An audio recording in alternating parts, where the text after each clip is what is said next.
Welcome है guys. कल के मंडे नाइट ड्रॉ शो में जो हुआ था बहुत ही अच्छा और गुड परफॉर्मेंस के साथ, और इन दोनों के बीच में जो भी भाई चल रहा है ना, कोडी रोज और गुंथर के बीच में, तो मुझे लगता है कि अब जो है सानी पानी जो है ना इन दोनों के सर के ऊपर से जो है चढ़ गया है, मगर इतना भी नहीं चढ़ गया है भाई, क्योंकि अभी तक जो है ना इनका जो है फेस टक्कर हुआ है। फेस यानी कि आमने सामने है, मतलब कि वो वार नहीं हुए जो होते हैं ना पंचमुखा लाते घुसे वही। और इससे एक बात साफ पता चलती है कि गुंथर भी कहता है भाई कोडी रोज को, देखो तुम भी है कि जो है गुड परफॉर्मेंस हो, यानी कि बेबी टाइप जैसे होते हो, माना गुड लुकिंग वाले, और मैं भी वैसा ही हूँ। मगर भाई ये गुंथर ने बिल्कुल गलत कहा कि ये मैं भी तुम्हारे जैसा ही हूँ, मगर गुंथर ऐसा तो अपने आप को फील क्या वो तो करवाता ही नहीं है। अब तक जितने भी मैचेस देख के आए हैं गुंथर के, तो वो मुझे लगता है कि किसी ना किसी से तो वो टकराने पड़ ही जाता है, मगर अब उसके सामने एक ऐसा ओपोनेंट खड़ा है जो कोडी रोज है, और वो ये खुद भी नहीं एक्सपेक्ट करता है कि मैं पहले उस बंदे पर वार करूं या वो बंदा मेरे पर वार करे, तो बस ये वही वेट करें दो पहले कौन वार करेगा, और फिर वहां से वो जंग शुरू होगी। गुंथर भी भाई कोडी रोज को कहता है कि तुम्हें भी तुम्हारे चैंपियनशिप के लिए कॉन्ग्रेचुलेशन, के मतलब कि मैं तुम्हारे चैंपियनशिप के लिए चाहता हूं कि तुम भी इसको आगे ले जाओ, और मैं भी खुद चाहता हूं कि मैं अपने चैंपियनशिप को आगे ले जाऊं। फिर कोडी रोज कहता है ओ अच्छा, तुम भी ऐसी बात सोचते हो मेरी जैसे ही। पर भाई इससे एक बात हमें साफ पता चलती है कि अब तक जो कोडी रोज का माइंड है ना वो गुंथर के खिलाफ, मतलब कि वो जो होता है ना गुस्से वाला या किसी को अपना धोखा दे देना, वो वाला है ही नहीं। और दोनों जो आपस में जो फेस करते हैं रिवील वगैरह, वैसे ही जो है ना बेबी टाइप जैसे मिलते हैं, हैंडशेक वगैरह करते हैं, यानी कि इन दोनों का जो मामला है अभी तक यहाँ तक का जो है वो एकदम साफ है और क्लियर है। और फिर इसके बाद जो है कोफी किंगस्टन का और भाई जो होता है ब्रॉन बेकर, उसका जो है मैच शुरू होता है। और भाई ब्रॉन बेकर की जो है ना अब मुझे लगता है कि शायद अलग ही जो है सीन करने लायक है, मतलब कि जे उसो के खिलाफ, यानी कि ये बंदा चाहता ही नहीं है कि मेरा टाइटल जो हो वो अभी जे उसो के पास हो। और उस बंदे ने ये खुद भी कह दिया था कि जे उसो तुमने मुझे एक अच्छी रेस्पेक्ट नहीं दी, और अब मैं तुम्हें दिखाता हूँ अच्छी रेस्पेक्ट किसे देना कहते हैं। लास्ट मंडे नाइट रो जो हमने देखा था, तो कोफी किंगस्टन जो है सेव करने आते हैं जे उसो को, और फिर जो है कोफी किंगस्टन जो है खुद ही पीट जाते हैं, तो इसीलिए उन दोनों का आज इस मंडे नाइट रो में जो है मैच फिक्स हुआ है। और मुझे नहीं लगता भाई कि कोफी किंगस्टन जो है ब्रॉन बेकर से मैच जीत पाएंगे, मगर ऐसा भी हो सकता है क्योंकि कोफी किंगस्टन जैसा बंदा कभी अपने आप को जो है ढील नहीं देता, मतलब कि होशियार बंदा है वो भी। और कोफी किंगस्टन की एक अच्छी खासियत होती है, जब उसको मैच जीतना होता है ना, तो फिर वो अपने भाई पूरे बलबूते पे आके जो है ना अपने मैच के रिंग के बीचों बीच में अखाड़े की तरह सामना करता है, मुकाबला करता है वो बंदा।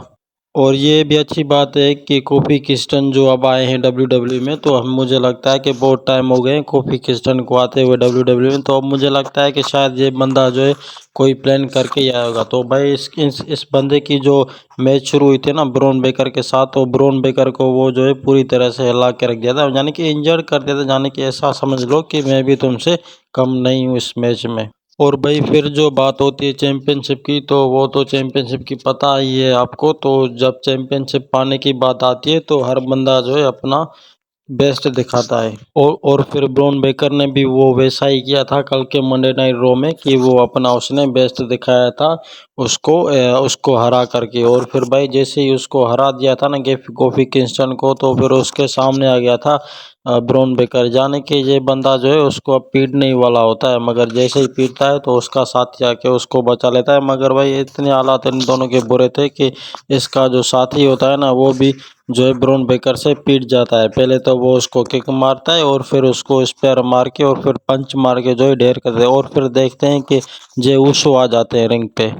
और जे उसो भी जो है वैसा ही उसके साथ करते हैं बर्ताव, जैसा कि उसने कोफी किंगस्टन के साथ किया था। पहले स्पेयर मारा था, फिर किक मारी थी, और फिर एक पंच मारा था। और अब भाई ये भी कंफर्म्ड हो गया है कि क्राउन जूल में जो है इन दोनों बंदों की जो है चैंपियनशिप मैच शायद मुझे लगता है फिर से रिटर्न में हो, और फिर मुझे लगता है कि ये जो चैंपियनशिप जीतेगा ना इस बार, तो वो मुझे लगता है कि ब्रॉन बेकर ही जीतेगा। और फिर भाई जैसे ही जे उसो जाते हैं ना अपने कमरे में अपने रूम में रेस्ट करने के लिए, तो वहाँ देखते हैं कि मेरा ब्रदर जिमी उसो खड़ा है। और फिर वो बताने की ज़रूरत नहीं थी कि उस बंदे को पहले से ही पता चल गया था कि ये बंदा जो है मेरे पास किस काम के लिए आया है। और फिर इसके बाद आर ट्रुथ और मिज का मैच होता है। और जैसा कि पिछले मंडे नाइट रॉ में हमें दिखाया गया था कि मिज ने जो है आर ट्रुथ को धोखा दे दिया था, तो इसके खिलाफ जो है एक मैच बननी ही थी। तो फिर पहले आते हैं मिज, और फिर जो है आर ट्रुथ मिज के साथ जो है वो हैंडशेक करने की कोशिश करते हैं। वो बंदा जो है बहुत ही भाई पर्सनली देता है अपने आप को, और ख़ुद को भी बेस्ट दिखाने की कोशिश करता है। तो वहाँ पे वो वही करता है, वहाँ से मिज से जो है हैंडशेक करता है। और फिर जो है मैच उन दोनों की शुरू हो जाती है। और फिर जैसे ही मैच शुरू होती है तो फिर देखता है कि आर्ट्रुथ उसके पीछे जो है दूसरी पलटन आती है, और उस पलटन को देख देख कर वो आर्ट्रुथ तो नहीं देख रहा था मगर मिस देख रहा था। उस पलटन को देख देख कर भाई इसका मौका जो है ना आर्ट्रुथ बहुत ही आसानी से उठा गया था वहाँ पे। आर्ट्रुथ ने वो मैच जो है पूरे 1 मिनट के अंदर ही अपने जो है ग्रिप में कर लिया था, यानी कि वो मैच जीत गया था। और फिर उसने जो स्टाइल मारा था ना भाई जॉन सीना वाला भी, और वो रिंग के ऊपर चढ़ कर भी करने वाला कि वो भी मारा था, और फिर मिज से गले लग कर भी, और फिर नीचे जा रहा था उन बंदों के बीचों बीच में से। भाई ये तू क्या कर रहा है, ये तो बहुत बड़ी गलती कर रहा है तू। और फिर भी भाई वो बंदे इतने हरामी थे कि पूछो ही मत। उस आर ट्रुथ को पकड़कर सीधा घसीट कर जो है मिज के कदमों में ला कर रख दिया। और मिज का जो आपको पता ही है कि मिज का क्या प्लान था शुरू में से उसको करने का, वो उसको अपना एक दाव लगा देते हैं आसानी से। और भाई मुझे लगता है कि शायद आगे जाकर जो है ना आर ट्रुथ की शायद कुछ डॉक्यूमेंट्री सेट होगी जो मिस के खिलाफ ही होगी। तो मुझे लगता है जो आर ट्रुथ है वो मिस से शायद आगे निकल जा सकते हैं, ऐसा हो सकता है, क्योंकि उसको पब्लिक सपोर्ट जो है अभी मिल रहा है। और फिर भाई जिमी ऊसो जो है उसको तो अपना काम ही यही करना था कि किसी भी तरह से जे ऊसो को मनाकर स्मैकडाउन में लाकर जो है रोमन रेंस के सामने खड़ा करने का था। और वो बंदा तो जानता था ये इम्पॉसिबल है ये सब करना, लेकिन फिर भी भाई जेमी ऊसो ने जो है ना वो हार नहीं मानी थी अभी तक, कि जो है जब तक मैं जे ऊसो को सामने नहीं ला के दूंगा रोमन रेंस के, तब तक जो है मेरा बदला पूरा नहीं होगा। तो फिर आ जाते हैं उसके सामने जे ऊसो, और फिर सीधा सीधा कहते हैं भाई जे ऊसो से क्या तुम हमारे साथ जाने के लिए तैयार हो या नहीं। वो जे ऊसो कहता है कि तुम लोगों की प्रॉब्लम क्या है, मुझे तुम्हारे फेस से भी जो है घिन आती है, नफरत आती है, तो फिर तुम यहाँ से दफ़ा हो जाओ, तुम अपने फेस को भी यहाँ से ले जाओ। भाई मुझे नहीं लगता कि भाई अब इन दोनों के भाइयों के बीच में इतनी जो है घमासान ये कहाँ से आ गई। और मुझे लगता है कि शायद कभी ना कभी किसी ना किसी दिन जो है शायद जे ऊसो आ जाएंगे स्मैकडाउन के ऊपर, और रोमन रेंस के साथ जो एक नॉलेज करने के लिए रेडी हो जाएंगे। और वो तब होगा जब वो अपना ये टाइटल हार जाएंगे। और भाई लास्ट जो मंडे नाइट में वो जो शो हुआ था रिया रिप्ली का, लिव मॉर्गन का और स्टेफनी का, और लिव मॉर्गन की दूसरी जो नई सिक्योरिटी पार्टनर है उसका, वो तो मैंने आपको सुबह जिक्र किया ही था, मगर मैं सोचता हूँ कि फिर भी इसमें जो है ना थोड़ा मसाला सा तड़का सा भर दिया जाए। भाई देखो ये मैं अपनी राय दे रहा हूँ, जैसे कि रिया रिप्ली को जो है किसी भी टीम में आज तक के जो है टैग टीम चैंपियन के खिलाफ नहीं लड़ाया गया है। तो ये बंदी जो है पहली बार जो है टैग टीम चैंपियन लड़ रही थी। तो मुझे नहीं लगता कि इस मैच में जो है टैग टीम में उस दूसरे स्टेफनी के साथ वो जो है ज़्यादा उसके साथ बात बनी थी। मुझे तो ऐसा बिल्कुल नहीं लगा, क्योंकि आपस में वो जो है ना बहुत ही बहसबारी कर रहे थे। और इस बीच में क्या होता है कि लिव मॉर्गन और उसकी दूसरी जो पार्टनर है वो उसको जो है बार बार जो है मौके उसको दे दे दिए जाते हैं, और इस तरह से वो जो है वो अपना मौके का फ़ायदा पूरी तरह से उठा लेते हैं। और भाई देखो अब लिव मॉर्गन की और जो नाया जैक्स है उन दोनों की तो क्राउन ज्वेल में वो जो है मैच फिक्स हो चुकी है मुझे लगता है अब तक की। और अब जो मुझे लगता है कि रिया रिप्ली की मैच होगी, तो वो मुझे लगता है कि लिव मॉर्गन की जो दूसरी सिक्योरिटी